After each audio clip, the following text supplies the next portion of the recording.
Hello, അസ്സലാമു അലൈക്കും.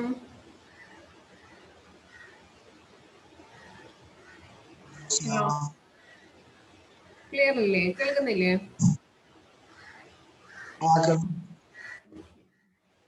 ഇതിലെ ബുക്ക് വായിച്ചോ നിങ്ങള്?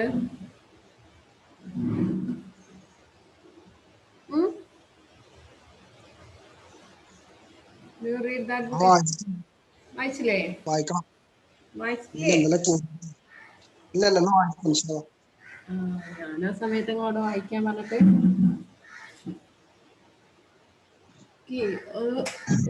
ഇനി അന്നന്ന് എടുക്കുന്ന ഭാഗങ്ങള് അന്നന്ന് തന്നെ ആ ബുക്കിലൊന്ന് വായിക്കുകയും ചെയ്യട്ടോ.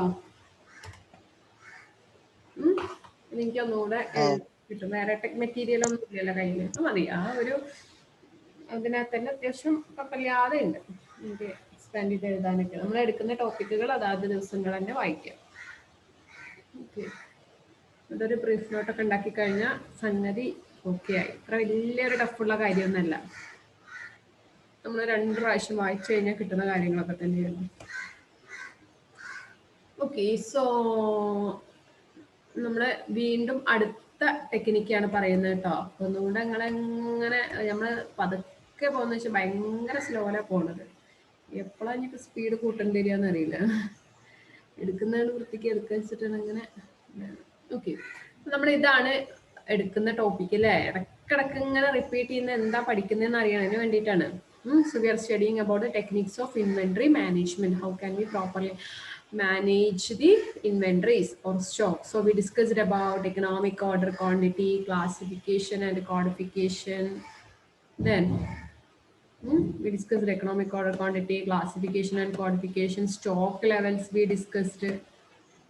Safety of stocks, then inventory turnover ratio we discussed.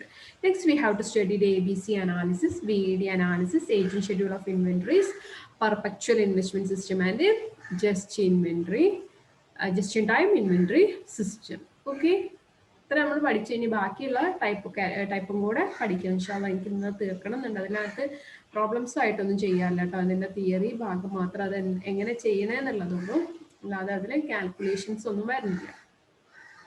Okay,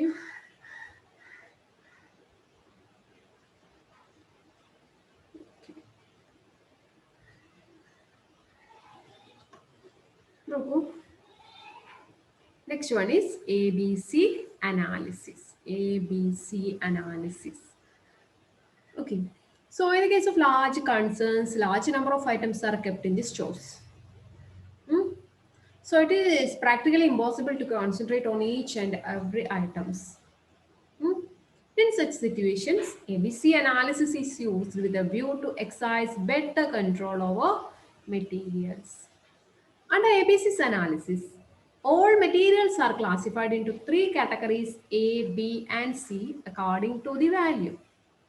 Category A includes high value of material, category B includes medium value of materials, and category C consists of lower value of materials. So according to this technique, a greater strict control is exercised over category A, moderate control is exercised over B category, and relatively lesser degree of control is over C category. Okay, so this is ABC analysis. So we know that in a large concerns there are different items in a stores. അല്ലേ, നമുക്കറിയാം ഒരു വലിയൊരു concern ആണെന്നുണ്ടെങ്കിൽ അവിടെ കുറേ items ഉണ്ടായിരിക്കും. അപ്പൊ നമുക്ക് എല്ലാത്തിലും കൂടെ കോൺസെൻട്രേറ്റ് ചെയ്യാന്ന് പറയുന്നത് വളരെ ഡിഫിക്കൾട്ട് ആയിരിക്കും. അങ്ങനെയുള്ള സിറ്റുവേഷനിൽ എല്ലാ മെറ്റീരിയലിനെയും ഒരു കൺട്രോളിൽ കൊണ്ടുവരാൻ വേണ്ടിയിട്ട്, ഒരു പ്രോപ്പർ സ്റ്റോക്ക് മാനേജ്മെന്റിൽ കൊണ്ടുവരാൻ വേണ്ടിയിട്ട് ചെയ്യുന്ന ഒരു ടെക്നിക്കാണ് ABC അനാലിസിസ്. ഇത് ഓരോ സ്റ്റോറിനും ഡിഫറെൻ്റ് ആയിരിക്കും കേട്ടോ. Every store have different. So there are different categories of products in a store. So they are divided into different categories. A, very important products comes under this category, A category. Then moderately important products come under B category, and the least important products come under C category. So we can divide these products on the basis of that value. or the duration of that product. You can classify this on the basis of value or duration, etc. Okay, അതായത് ഇപ്പം ഈ A B C analysis ചെയ്യുമ്പം ഓരോ കൺസേണിനും വ്യത്യസ്ത രീതിയിലായിരിക്കും. ഇവരെന്ത് ചെയ്യും, A എന്ന് പറഞ്ഞാൽ ഏറ്റവും കൂടുതൽ നമ്മൾ ഫോക്കസ് കൊടുക്കേണ്ട, ഏറ്റവും കൂടുതൽ ഇമ്പോർട്ടൻസ് കൊടുക്കേണ്ട a, the product which we have to give more importance, അല്ലേ? നന്നായിട്ട് ശ്രദ്ധിക്കേണ്ടത്. കാരണം അതിൽ എന്തെങ്കിലും നഷ്ടങ്ങൾ വന്നു കഴിഞ്ഞാൽ, ആ സ്റ്റോക്കിൽ എന്തെങ്കിലും പ്രശ്നങ്ങൾ വന്നു കഴിഞ്ഞാൽ, അഡിക്വേറ്റ് സ്റ്റോക്ക് ഇല്ല എന്നുണ്ടെങ്കിൽ അവിടെ വലിയൊരു നഷ്ടമായിരിക്കും. So B is moderately important product. You have to consider B not just like A but more than C category products. ഒരു ഏകദേശം ഒരു എന്താണ് നമ്മളൊരു ഇമ്പോർട്ടൻസ് ഒക്കെ കൊടുക്കുന്നത്. ദെൻ സി ലീസ്റ്റ് ആയിട്ട് നമ്മൾ കൊടുക്കുന്നത്. ഓക്കെ, അപ്പം ഇതാണ് നമ്മൾ കാറ്റഗറൈസ് ചെയ്തിരിക്കുന്നത്. ഇപ്പോൾ ഫോർ എക്സാമ്പിൾ ആയിട്ട് നമ്മൾ ഇപ്പം ജസ്റ്റ് ഞാനൊരു എക്സാമ്പിൾ ആയിട്ട് എടുക്കുക മാത്രമാണ് കേട്ടോ. എല്ലാത്തിനും നമുക്കത് എടുക്കാൻ പറ്റില്ല. ഒരു മാനുഫാക്ചറിങ് കൺസേൺ ഒക്കെ ആണെങ്കിൽ അതിനനുസരിച്ച് വ്യത്യാസം ഉണ്ടാവും. നിങ്ങൾക്ക് ഈ കോൺസെപ്റ്റ് മനസ്സിലാക്കാൻ വേണ്ടിയിട്ട് മാത്രം I am giving a simple example in order to understand this concept. Okay, it is better not to write down in your answer sheets like these examples, because I'm giving these examples only on the basis of a concern. Okay, in the case of a store. Okay, suppose in a store there are different items like, first of all, perishable items like vegetables is there, and fruits, vegetables and fruits.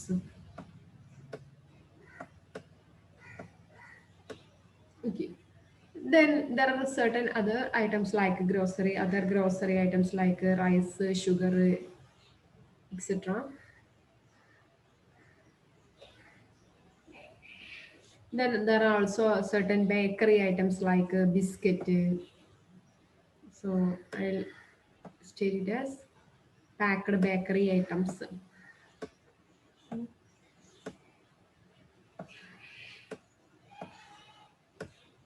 Bakery items. Okay. This is packed bakery items, which is biscuit, chips, etc. Then there is also wheat, rice,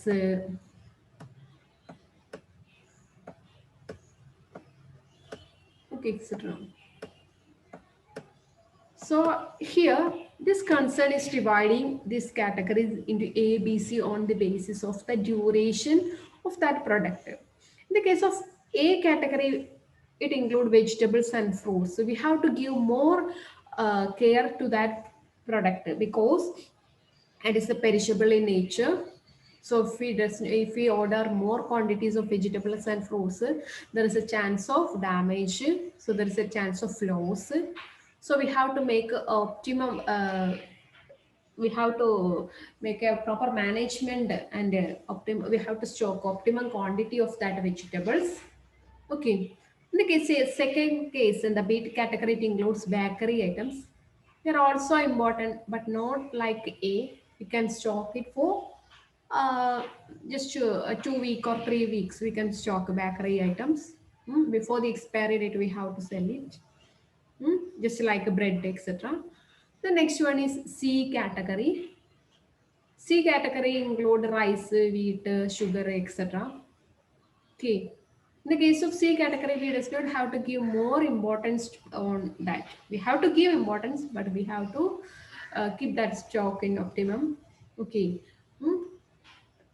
okay, അപ്പം ഈ ഒരു കാറ്റഗറിയിൽ ഇപ്പം നമ്മളിവിടെ പറയുകയാണെങ്കിൽ A B C 3 category ആയിട്ട് തിരിച്ചു. A കാറ്റഗറിയിലൊക്കെ പെട്ടെന്ന് ചീത്തയാവുന്ന വസ്തുക്കളും, ബി കാറ്റഗറിയിൽ കുറച്ചൊക്കെ നമുക്ക് എടുത്തു വെക്കാവുന്ന വസ്തുക്കളും, സി കാറ്റഗറിയിൽ കുറച്ചുകൂടി അധികം നമുക്ക് എടുത്തു വെക്കാവുന്ന വസ്തുക്കളുമായിട്ട് ഡിവൈഡ് ചെയ്യാം. എന്നിട്ട് ഇതിനനുസരിച്ചിട്ട് നമ്മൾ ഓരോ പ്ലാനിങ്ങുകളൊക്കെ പ്രിപ്പയർ ചെയ്യുക. ഇതിനനുസരിച്ചിട്ട് അതിൻ്റെ പ്രോപ്പർ മാനേജ്മെന്റ് ചെയ്യുക. ഇതിനാണ് എ ബി സി അനാലിസിസ് എന്ന് പറയുന്നത്. ഓക്കെ, വെജിറ്റബിൾസ് എപ്പം ഓർഡർ ചെയ്യണം, എത്ര സ്റ്റോക്ക് ചെയ്യണം എന്നുള്ള കാര്യങ്ങളും, എത്ര ക്വാണ്ടിറ്റി അവിടെ സ്റ്റോക്ക് ചെയ്യണം, അങ്ങനെയൊക്കെ ഒരു പ്ലാൻ ഉണ്ടാവണം. അതുപോലെ തന്നെ ബേക്കറി ഐറ്റംസിനെ കുറിച്ചിട്ടും. അപ്പൊ അങ്ങനെ ആവുമ്പോ എന്താ, ഒരു നഷ്ടം വരാനുള്ള സാധ്യത അവിടെ കുറവാണ് അല്ലേ? നമ്മളൊരു ഡ്യൂറേഷൻ അടിസ്ഥാനപ്പെടുത്തി ഇപ്പം ഒരാള് ബേക്കറി ഐറ്റംസിലൊന്നും അത്രയും ശ്രദ്ധിക്കാണ്ട് ഈ വെജിറ്റബിൾസിലും മാത്രം ശ്രദ്ധിച്ചിരിക്കുക, എന്നാലും വെജിറ്റബിൾസ് റൈസിലും മീറ്റിലൊക്കെ മാത്രം ശ്രദ്ധിച്ചിരിക്കുക എന്ന് വിചാരിക്കുക. അപ്പം വെജിറ്റബിൾ സ്വാഭാവികമായിട്ടും കേടായി പോകും അല്ലെ. അല്ലെങ്കിൽ സി കാറ്റഗറിയിലായിരുന്നു അയാൾ കൂടുതൽ കോൺസെൻട്രേറ്റ് ചെയ്യുന്നത്. അയാൾ എന്താ മീൻസ് ഇങ്ങനെ കാറ്റഗറി ഒന്നും തിരിച്ചിട്ടില്ല. അപ്പൊ അവിടെയുള്ള ഒരുപക്ഷെ കൂടുതൽ വില പിടിപ്പുള്ള സാധനങ്ങൾ ഈ സി കാറ്റഗറിയിലായിരിക്കും വരുന്നുണ്ടാവുക അല്ലെ. റൈസ്, വീട്ട്, ഷുഗർ എന്നൊക്കെ പറയുമ്പോൾ വില കൂടുതലുള്ളത് അതിനകത്തായിരിക്കും വരുന്നുണ്ടാവുക. അപ്പൊ അയാൾ അതിനെ മാത്രം കോൺസെൻട്രേറ്റ് ചെയ്ത് കഴിഞ്ഞാൽ what will happen if he is only concentrating on the rice, wheat etcetera, the perishable products will be damaged. It leads to loss. If he is not considering the bakery items in that shop, he is not considering about the biscuit packs, or he is not considering about the bread pack, what will happen? The expiry date will reach, then he will not be able to sell that product again. Okay, in the case of certain soft drinks also. So in order to make a proper plan and in order to control the stocks very correctly, ABC analysis is used here. The stock can divide their product into 3 categories, A, B and C. Okay, clear? Is it clear? Clear ആയോ? Clear ആയി.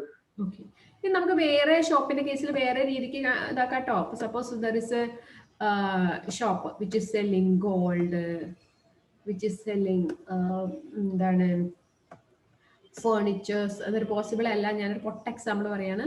Okay, there is a market which is selling gold is selling there, then furniture is selling there, okay, and a certain other what I can say dress material is also selling there.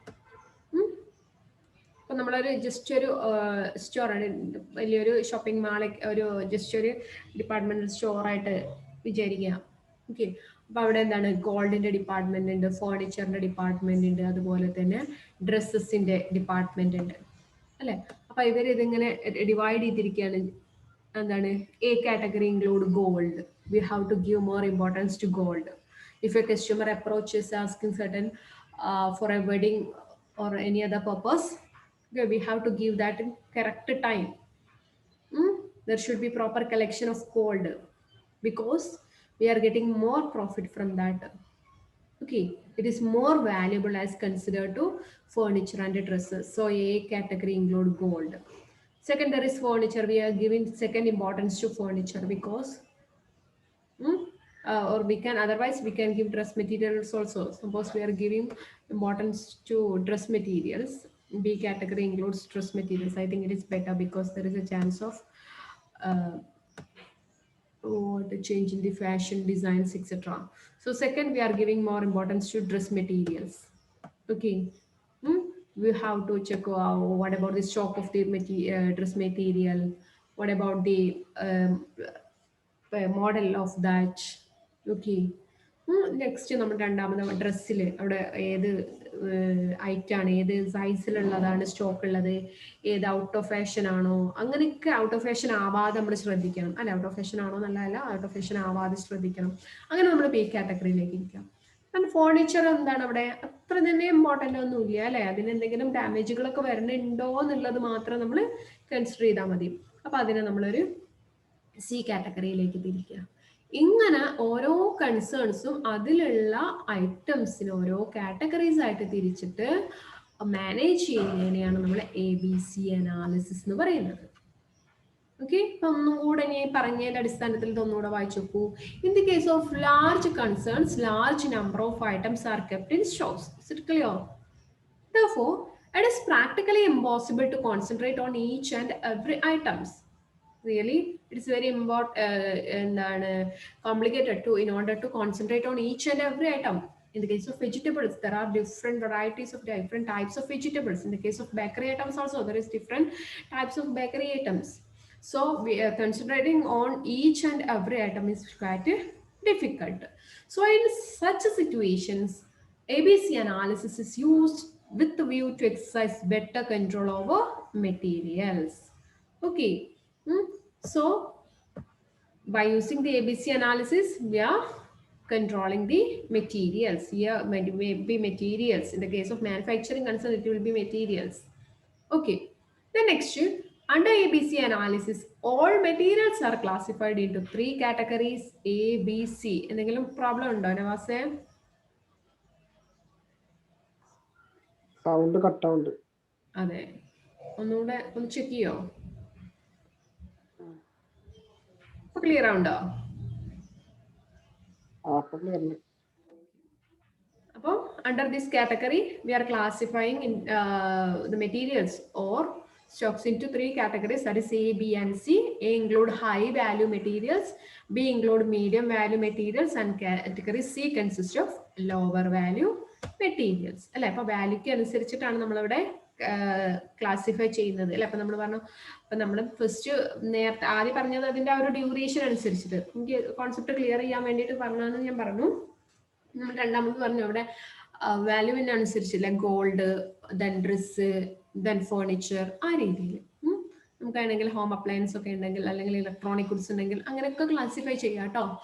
So according to this technique, greater strict control is exercised over category A, moderate control is exercised over category B, and relatively lesser control is over category C materials. So we can just look at what are the advantages of ABC analysis. First of all, it ensures strict control over costly material. അല്ലേ, നല്ല വിലപിടിപ്പുള്ള material കൂടുതൽ control ചെയ്യാനായിട്ട് സാധിക്കുന്നുണ്ട്. അതായത് ഇപ്പോൾ gold ആണ് നമ്മൾ കൊടുത്തത്, അപ്പൊ ഗോൾഡിൽ കൂടുതൽ കോൺസെൻട്രേറ്റ് ചെയ്യണം എന്നുള്ളതാണ് ഇവിടെ പറയുന്നത്. Then as you can use working capital, not bitterly, it is betterly. Okay, can use the working capital in a better way. നമുക്ക് ഒപ്റ്റിമം സ്റ്റോക്ക് എപ്പോഴാണ് എങ്ങനെയാണ് നമ്മുടെ ഒപ്റ്റിമം സ്റ്റോക്ക് ലെവൽ കാര്യങ്ങളൊക്കെ അറിഞ്ഞു കഴിഞ്ഞാൽ അതിനനുസരിച്ചിട്ട് നമുക്ക് ഓർഡർ ചെയ്യാനും സ്റ്റോക്ക് ചെയ്യാനും അതുപോലെ തന്നെ അതിൽ കൂടുതലായിട്ട് നമ്മുടെ വർക്കിംഗ് ക്യാപിറ്റലിനെ കറക്റ്റ് മാനേജ് ചെയ്യാനായിട്ടും സാധിക്കുന്നുണ്ട്. Next one is the reduction cost അല്ലെ, അത് നമ്മൾ പഠിച്ചു വന്നു. Reduction cost, how reduction cost is possible, we are keeping the optimum quantity. Okay, so they are not keeping any vegetables in over quantity. Okay, so it helps to reduce the cost. Reduction cost, cost കുറയ്ക്കാനായിട്ട് സാധിക്കും, damage ഒക്കെ കുറച്ച് cost കുറയ്ക്കാനായിട്ട് സാധിക്കും. അതുപോലെ തന്നെ correct ടൈമിലായിരിക്കും order ചെയ്യുക, അതിന്റെ ക്യാരിങ് കോസ്റ്റും കാര്യങ്ങളെല്ലാം കൺസിഡർ ചെയ്തുകൊണ്ട് തന്നെ നമുക്ക് കോസ്റ്റ് കുറയ്ക്കാനായിട്ട് സാധിക്കും. Next, reduce clerical cost. So what is clerical cost? In the time of calculations also there are certain cost, that is നമ്മളിപ്പം കൂടുതലായിട്ട് ഓരോ കാറ്റഗറീസ് ആയിട്ട് തിരിച്ചു കഴിഞ്ഞു കഴിഞ്ഞാൽ നമുക്ക് അവിടെ അതിന്റെ കാൽക്കുലേഷനും ഈസി ആയിരിക്കും, ഓരോ കാറ്റഗറീസ് ആയിട്ട് തിരിച്ചു കഴിഞ്ഞാൽ. ഓക്കെ, അതാണ് അവിടെ ഉദ്ദേശിക്കുന്നത്. അപ്പം നമ്മൾ വെജിറ്റബിൾസിന്റെ സ്റ്റോക്ക്, അതുപോലെ തന്നെ മറ്റുള്ള ഗ്രോസറി ഐറ്റംസിന്റെ സ്റ്റോക്ക്, ബേക്കറി ഐറ്റംസിന്റെ സ്റ്റോക്ക് എന്നൊക്കെ പറഞ്ഞ് നമുക്ക് കാൽക്കുലേഷൻസും വളരെ ഈസി ആയിരിക്കും. Next, maintain high stock turnover ratio. High stock turnover ratio ഉണ്ടാക്കാനായിട്ട് സാധിക്കും. We already studied about what is stock turnover ratio, the speed of time taken to convert a material into finished product.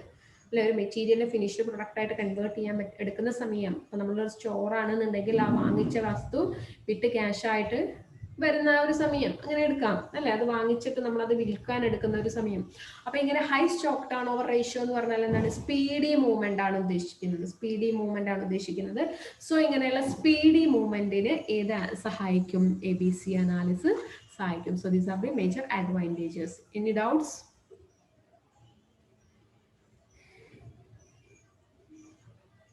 Hello.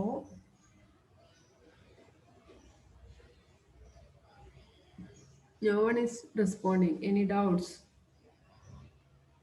What about Salil, Roshna, Abdul Haq, Sana?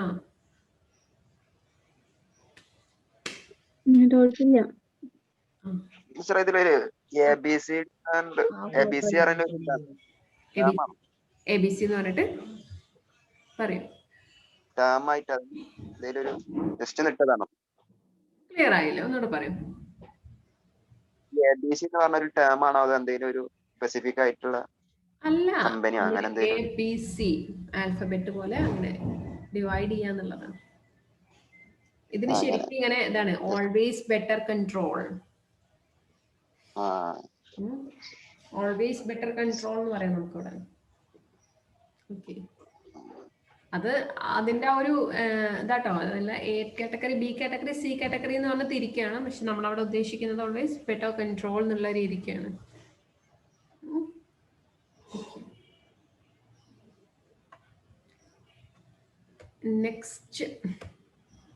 നെക്സ്റ്റിലേക്ക് move ചെയ്യാം അല്ലേ.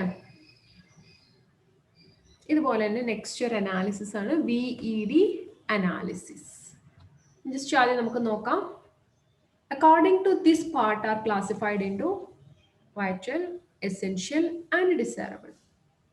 Okay, according to this നമ്മൾ നേരത്തെ ABC എന്ന് പറഞ്ഞ് തിരിച്ചല്ലേ, ഇവിടെ 3 category ആയിട്ട് vital അല്ലെങ്കിൽ important, essential and desirable എന്നിങ്ങനെ 3 രീതിയിലാണ് തിരിക്കുന്നത്.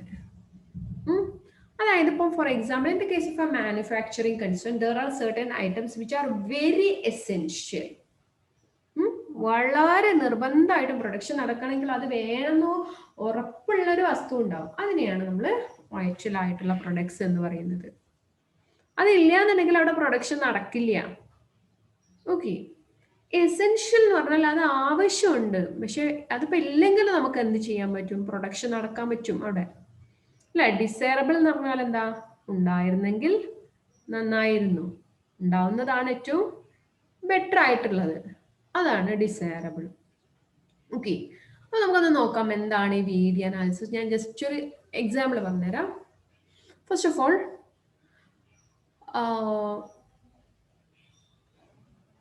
ഇപ്പം ഫോർ എക്സാമ്പിൾ ആയിട്ട് പറയുകയാണെങ്കിൽ നമ്മൾ നേരത്തെ പറഞ്ഞതുപോലെ തന്നെ ഒരു ബാഗ് മാനുഫാക്ചറിങ്ങിന്റെ എക്സാമ്പിൾ എടുക്കുകയാണ്.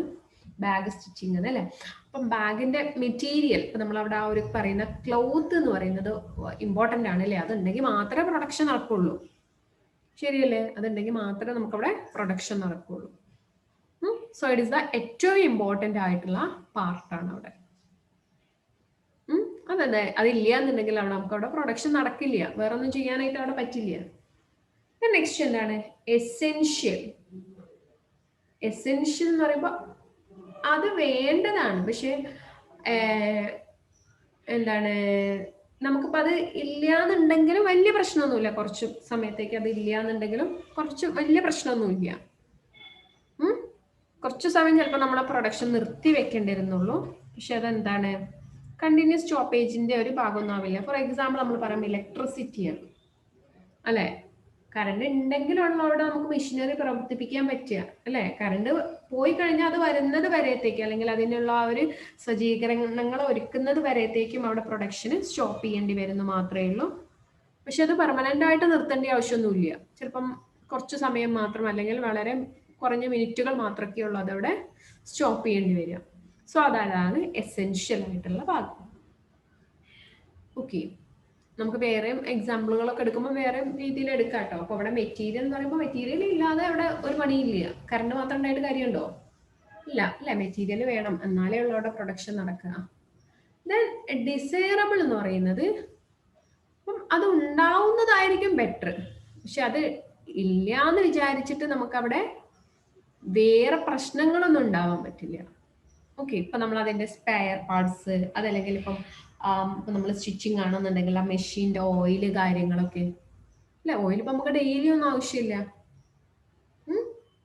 അപ്പൊ അത് ഇടയ്ക്കൊക്കെയുള്ള നമുക്ക് അതിന്റെ ആവശ്യം വരുന്നത്.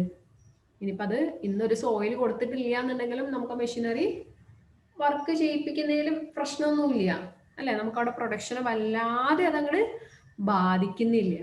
എന്നാൽ അത് ഉണ്ടായിരുന്നെങ്കിൽ ഓയിൽ കൊടുത്തിരുന്നെങ്കിൽ ഒന്നും കൂടി സ്മൂത്ത് ആയിട്ട് നമുക്ക് സ്റ്റിച്ച് ചെയ്യാമായിരുന്നു അല്ലെ. ഇതാണ് VED അനാലിസിസിൽ പറയുന്നത്. ഞാൻ പറഞ്ഞ എക്സാമ്പിൾ നിങ്ങൾക്ക് മനസ്സിലായോ? ഞാൻ പറഞ്ഞത് ഇപ്പം ബാഗിന്റെ കേസിലാണെങ്കിൽ ബാഗ് സ്റ്റിച്ച് ചെയ്യാനുള്ള മെറ്റീരിയൽ ആണ് V എന്നാണ് ഉദ്ദേശിക്കുന്നത്. അതിൽ V കാറ്റഗറിയിൽ വരുന്നത് അല്ലെങ്കിൽ വൈറ്റൽ കാറ്റഗറിയിൽ വരുന്നത്. E എന്നതിൽ പറയുന്നത് എസെൻഷ്യൽ ആണ്. അപ്പം ഇലക്ട്രിസിറ്റി നമുക്ക് അവിടെ ഒരു എക്സാമ്പിൾ ആയിട്ട് എടുക്കാം. ഓക്കെ, ദെൻ നെക്സ്റ്റ് ഡിസൈറബിൾ എന്ന് പറയുമ്പം ഇപ്പം മെഷീനറിയുടെ ഓയിലിംഗ്, ഗ്രീസിങ് ഇതൊക്കെയാണ് നമുക്കവിടെ വരുന്നത്. ആ ഒരു എക്സാമ്പിൾ അത് നിങ്ങൾക്ക് ക്ലിയർ ആയോ?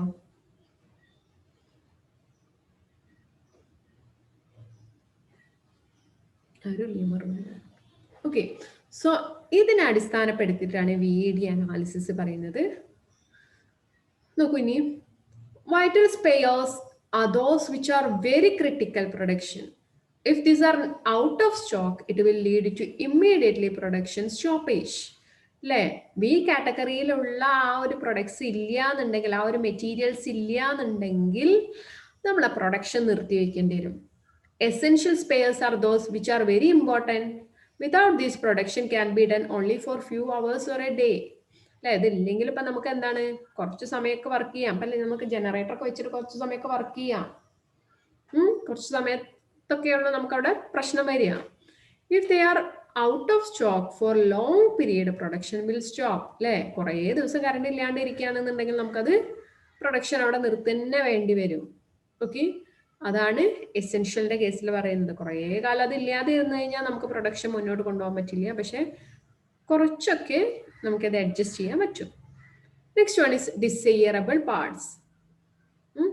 That is, the desirable parts are those which are required for production, but factory can manage without them for some time. അല്ലെ, കുറച്ച് സമയം അല്ലെങ്കിൽ some week or even more, കുറച്ച് സമയമോ കുറച്ച് അല്ലെങ്കിൽ കുറച്ച് ടൈമോ ഒക്കെ നമുക്കത് ഇല്ലാണ്ടെയും പ്രൊഡക്ഷൻ നടത്താനായിട്ട് സാധിക്കും. While exercising control, greater attention should be given on vital spares. നമ്മൾ ആ വി കാറ്റഗറിയിലുള്ളതിനാണ് കൂടുതൽ ഇമ്പോർട്ടൻസ് കൊടുക്കേണ്ടത്. വി കാറ്റഗറിയിലുള്ള വസ്തുക്കൾ ഇല്ല എന്നുണ്ടെങ്കിൽ അവിടെ പ്രൊഡക്ഷൻ നടക്കില്ല, അവിടെ ജോലിക്കാരൊക്കെ വെറുതെ ഇരിക്കേണ്ടി വരും. സോ എസെൻഷ്യൽ പാർട്ട് ആണെന്നുണ്ടെങ്കിലോ കുറച്ച് ഒരു സമയങ്ങളിലൊക്കെ പിന്നെ അതായത് കംപ്ലീറ്റ് ബ്രേക്ക് ഡൗൺ ഒന്നും അവിടെ ആവില്ല. എന്താണ് ഇപ്പം കറണ്ട് ഇല്ല എന്നുണ്ടെങ്കിലും ജനറേറ്റർ ഒക്കെ വെച്ചുകൊണ്ട് നമുക്കൊക്കെ കുറച്ച് സമയമൊക്കെ വർക്ക് ചെയ്യാനായിട്ട് സാധിക്കും. പക്ഷെ അത് ദീർഘനേരം ആ ഒരു ഡിസൈറബിൾ പാർട്ട് ഇല്ല എന്നുണ്ടെങ്കിൽ എന്തായിരിക്കും പ്രൊഡക്ഷൻ കംപ്ലീറ്റ്ലി സ്റ്റോപ്പ് ചെയ്യേണ്ടി വരും. ദെൻ നെക്സ്റ്റ് ഡി പാർട്ടിൽ എന്ന് പറയുമ്പം ഇതും അതിലെ സ്പെയർ പാർട്സും കാര്യങ്ങളൊക്കെ ആയിരിക്കും വരുന്നുണ്ടാവുക. അത് ഇല്ല എന്നുണ്ടെങ്കിലും ഒരു വീക്ക് അല്ലെങ്കിൽ അതായത് ഓരോ കൺസേൺ മാനുഫാക്ചറിങ് കൺസേൺസിനനുസരിച്ചിട്ടായിരിക്കും ഒരു വീക്ക്, അതല്ലെങ്കിൽ ഒരു ഡേ, അങ്ങനെ അല്ലെങ്കിൽ അതിൽ കൂടുതലായിട്ടൊക്കെ നമുക്ക് പ്രൊഡക്ഷൻ മുന്നോട്ട് കൊണ്ടുപോകാനായിട്ട് സാധിക്കും. വളരെ അധികം തന്നെ അതിനെ എഫക്ട് ചെയ്യില്ല. അപ്പൊ ഓരോ കൺസേണിലും ഈ VD അനാലിസിസിൽ ഓരോ മെറ്റീരിയൽസിനെ നമ്മൾ B category, E category, D category എന്ന് പറഞ്ഞ് തിരിച്ചുകൊണ്ട് അതിന്മേലാണ് പ്രോപ്പർ ഇൻവെന്ററി കൺട്രോൾ ചെയ്യേണ്ടത്. അതാണ് VED അനാലിസിസ് എന്നുകൊണ്ട് ഉദ്ദേശിക്കുന്നത്. Clear?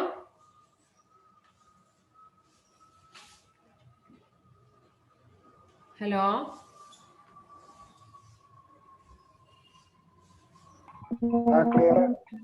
okay. So next category പറയാം, that is aging schedule of inventories. Just like aging schedules is also just like saying our ages. So there are certain products which have maybe purchased before 6 months before, sometimes 8 months before, some will be purchased 4 months before. So on the basis of this, we are doing this aging schedule of inventories. Okay, just to look, a schedule in which inventories are classified according to the period of their holding in the stores are called aging schedule of inventory. That is a schedule in which inventories are classified according to the period of their holding in the store. എത്ര നാളായി നമ്മൾ അതവിടെ സ്റ്റോറിൽ ഇങ്ങനെ വാങ്ങി വെച്ചിട്ട് എന്നുള്ളതിന്റെ അടിസ്ഥാനത്തിലാണ് aging schedule of inventories ചെയ്യുന്നത്. It shows the age of inventories or the period for which inventories are lying on stock together with the percentage of each inventory of total inventory. അതായത് ഇവിടെ നമ്മൾ കാണിക്കുന്ന എന്താണ്, ഓരോന്നിന്റെയും ഏജ് അല്ലെ, അതായത് എത്ര നാളായി അത് വാങ്ങി വെച്ചിട്ട്. ഇപ്പോ ജസ്റ്റ് ചിലതൊക്കെ 2 മാസം മുമ്പ് വാങ്ങിയതാവും, ചിലത് 3 മാസം മുമ്പ് വാങ്ങിയതായിരിക്കും അല്ലെ, ചിലത് വർഷങ്ങൾക്ക് മുന്നേ വാങ്ങിച്ചതായിരിക്കും. അപ്പം അതാണ് ആ ഒരു സ്റ്റോക്കിന്റെ ഏജ് എന്ന് പറയുന്നത്. ഓക്കെ, അപ്പം ഏജ്, സ്റ്റോക്കിന്റെ ഏജ് കാണിക്കുന്നുണ്ട്. Or the period four which inventories R lying on stock അല്ലെ, എത്ര നാളായിട്ട് അത് അവിടെ സ്റ്റോക്കായിട്ട് കിടക്കുകയാണ്. Together with the percentage of each inventory of total inventory. എന്താണ് പറയുന്നത്, ഇപ്പൊ നമ്മളുടെ ടോട്ടൽ ഇൻവെന്ററിയിൽ എത്ര ശതമാനമാണ്, ഇപ്പൊ നമ്മളെ ഷോപ്പിൽ സപ്പോസ് നമ്മളൊരു ഷോപ്പ് എടുക്കുന്നുണ്ടെങ്കിൽ ഇപ്പൊ ആ ഒരു ഷോപ്പിൽ 5 ലക്ഷം രൂപയുടെ വസ്തുക്കളുണ്ട്. ഈ 5 ലക്ഷം രൂപയില് 1 ലക്ഷത്തിന്റെ സാധനം നമ്മൾ 2 വർഷമായിട്ട് ഷോപ്പിലുള്ളതാണ്. ഓക്കെ, അതുപോലെ തന്നെ എന്താണ്, ഒരു 2 ലക്ഷം രൂപയുടെ സാധനങ്ങൾ 1.5 വർഷമായിട്ട് ഷോപ്പിലുള്ളതാണ്. ഇങ്ങനെയൊക്കെ ക്ലാസിഫൈ ചെയ്യാലോ. ഒരു 50,000ന്റെ സ്റ്റോക്കുകൾ നമ്മളിപ്പോ 6 മാസമായിട്ട് സ്റ്റോക്ക് ചെയ്യുന്നതാണ്. ഇതിനെയാണ് നമ്മൾ ഏജിങ് ഷെഡ്യൂൾ എന്ന് പറയുന്നത്. അപ്പൊ ഇതിന്റെ പുറകിലുള്ള ട്രിക്ക് എന്താണ്, what's the trick behind it? We have to sale the product which have more age അല്ലെ, കൂടുതൽ ഏജ് ഉള്ളതിനെ നമ്മൾ പെട്ടെന്ന് സെയിൽ ചെയ്ത് ഒഴിവാക്കണം. We have to use or we have to utilize the product with whose age is more. We have to give preference to avoid or to use the material which have highest age. ഏറ്റവും കൂടുതൽ വയസ്സുള്ള ആളുകൾ പെട്ടെന്ന് നമ്മൾ പരിഗണിക്കണം എന്ന് പറയുന്ന പോലെ അല്ലെ. കൂടുതൽ വയസ്സുള്ള ആളുകൾക്ക് എന്താണ്, ഇവിടെ ഹോസ്പിറ്റലിൽ പോകണമെങ്കിലും അവർക്കൊക്കെ ഒരു പരിഗണന കൊടുക്കൂല്ലേ, അവർക്ക് ഫ്രണ്ടിൽ കയറാൻ വേണ്ടിയിട്ടും. അല്ലെങ്കിൽ ഇപ്പൊ നമ്മുടെ വാക്സിനേഷൻ ഒക്കെ എടുക്കുന്ന സമയത്താണെങ്കിൽ ആദ്യം കൂടുതൽ ഏജ് ഉള്ള ആളുകൾക്കാണ് കൊടുക്കുന്നത്. എന്നതുപോലെ തന്നെ ഇവിടെ കൂടുതൽ ഏജ് ഉള്ളതിന് നമ്മൾ പ്രോപ്പറായിട്ട് മാനേജ് ചെയ്ത് വേഗം അത് വിറ്റ് പോകാൻ വേണ്ടിയിട്ട്. ഒരു പക്ഷെ നമ്മൾ പിന്നെ വാങ്ങിച്ചതൊക്കെ വിറ്റ് പോയിട്ടുണ്ടാവും, ആദ്യം വാങ്ങിച്ചത് അതുപോലെ അവിടെ കിടക്കുകയായിരിക്കും അല്ലെ. അല്ലെങ്കിൽ മെറ്റീരിയൽ ആണെങ്കിലും ഒക്കെ, in the case of production concern also the material purchase for 2 years is still idle there and we are using the new material. What is it showing? There is no proper management അല്ലെ. Proper management എന്നുള്ളതാണ് ഉദ്ദേശിക്കുന്നത്. നമ്മൾ 2 വർഷം മുന്നേ വാങ്ങിയ material ഇപ്പോഴും അവിടെ ഇരിക്കുക, പക്ഷെ നമ്മളിപ്പോൾ ഉപയോഗിക്കുന്ന 6 മാസം മുമ്പ് വാങ്ങിച്ച അല്ലെങ്കിൽ 2 മാസം മുന്നേ വാങ്ങിച്ചതാണ്. അപ്പൊ അവിടെ പ്രോപ്പർ മാനേജ്മെന്റ് ഇല്ല എന്നുള്ളതാണ് അതിന്റെ മീനിങ് വരുന്നത്. അപ്പൊ ഇവിടെ ഏജിങ് ഷെഡ്യൂൾ ഇൻവെന്ററീസിനെ അടിസ്ഥാനപ്പെടുത്തിയിട്ട് നമ്മൾ ഓരോ പ്രൊഡക്റ്റിന്റെയും ഏജ് എത്രയാണെന്നുള്ളത് ഡിറ്റർമിൻ ചെയ്യും.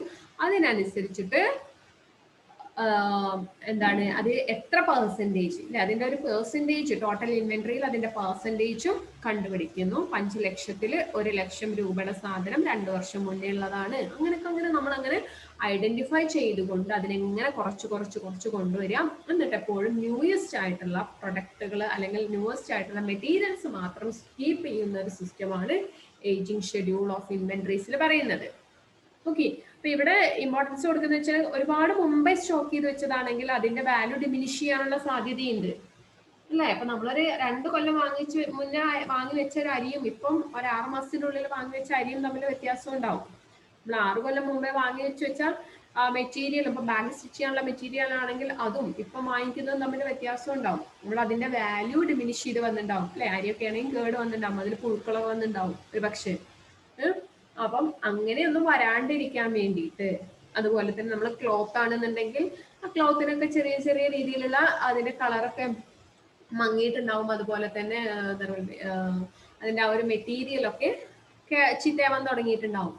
ഓക്കെ, അപ്പം അങ്ങനെയുള്ള നഷ്ടങ്ങളൊന്നും വരാതിരിക്കാൻ വേണ്ടിയിട്ടാണ് ഈ ഒരു ഏജിങ് ഷെഡ്യൂൾ ഓഫ് ഇൻവെന്ററീസ് ചെയ്യുന്നത്. So it helps to identify the rate at which various inventories are consumed.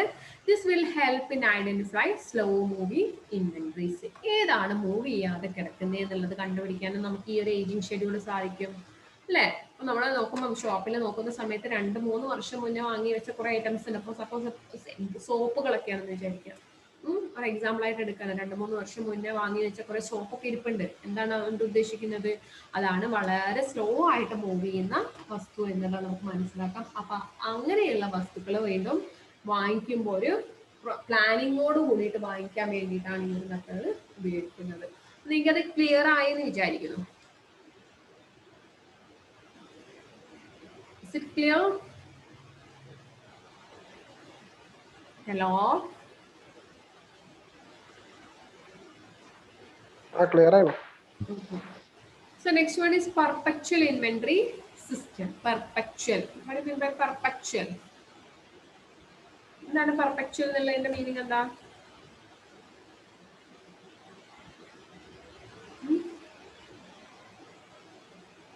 എന്താണ്? സ്ഥിരമായ അല്ലെ. പെർപെക്ച്വൽ എന്ന് പറയുമ്പോൾ നമ്മൾ എന്താ പറയാ, സ്ഥിരമായിട്ടുള്ള. So perpetual inventory system. നല്ല മഴയുണ്ട്, ഞാൻ മാക്സിമം വോയിസ് എടുത്ത് പറയണം, കേൾക്കുന്നില്ലെങ്കിൽ പറയണം കേട്ടോ. So the system of material control on continuous basis while the material is in storage is called a perpetual inventory system. Here we are having a continuous inventory control system or continuous material control system. Okay. So under this technique, the actual stock is taken continuously and is compared with the stock as shown in the material records. So it is a method of recording stock balance after every receipt and issue to facilitate regular checking to avoid closing down of factory for stock taking. ഇവിടെ നമ്മൾ പറയുന്ന ഒരു inventory system എന്ന് പറയുന്നത് കുറച്ച് വ്യത്യാസത്തിലാണ് പറയുന്നത്. ഇവിടെ പറയുന്നത് നമുക്കൊരു കറക്റ്റ് ആയിട്ടുള്ള ഒരു ഇൻവെന്ററി കൺട്രോൾ സിസ്റ്റം കൊണ്ടുവരിക. ഇടക്കിടക്ക് സ്റ്റോക്ക് എടുത്ത് നോക്കുക.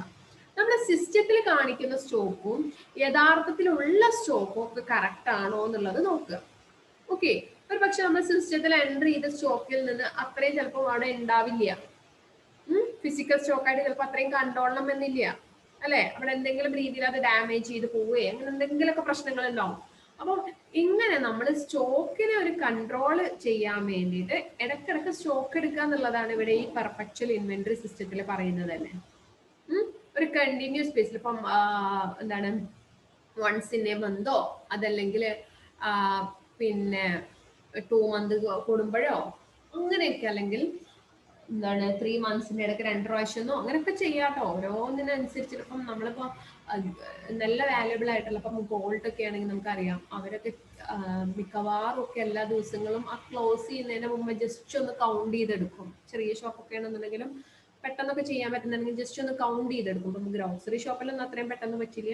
അപ്പം ചെറിയ ഷോപ്പൊക്കെ ആണെന്നുണ്ടെങ്കിൽ ഇപ്പം ഗോൾഡിലൊക്കെ ഞാൻ കണ്ടിട്ടുണ്ട് എല്ലാ അവരെ ഒരു ക്ലോസ് ചെയ്യുന്നതിന് മുമ്പ് അതെല്ലാം കണക്കും കാര്യങ്ങളൊക്കെ സെറ്റ് ആക്കിയിട്ട് ഒന്ന് മിസ്സായിട്ടില്ലല്ലോ എന്നൊക്കെ നോക്കും. അപ്പം ഇതേ സിസ്റ്റം തന്നെ നമ്മൾ എല്ലായിടത്തും ഫോളോ ചെയ്യുക എന്നുള്ളതാണ് പെർപെച്വൽ ഇൻവെന്ററി സിസ്റ്റത്തിൽ പറയുന്നത്. ഓക്കെ, നമ്മൾ ഇടയ്ക്ക് സ്റ്റോക്ക് എത്രയുണ്ട് എന്നുള്ളത് വെരിഫൈ ചെയ്യുക.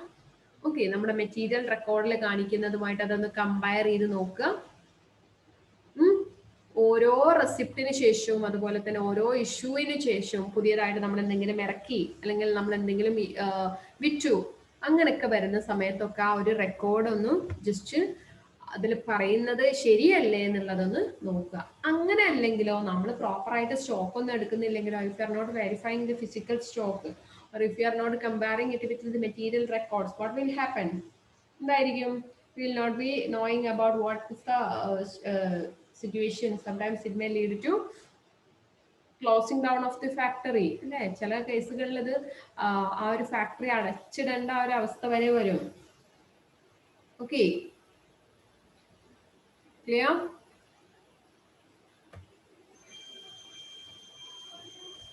ക്ലിയർ ആയ കുട്ടികളെ ഞാൻ പറയുങ്ങളേ.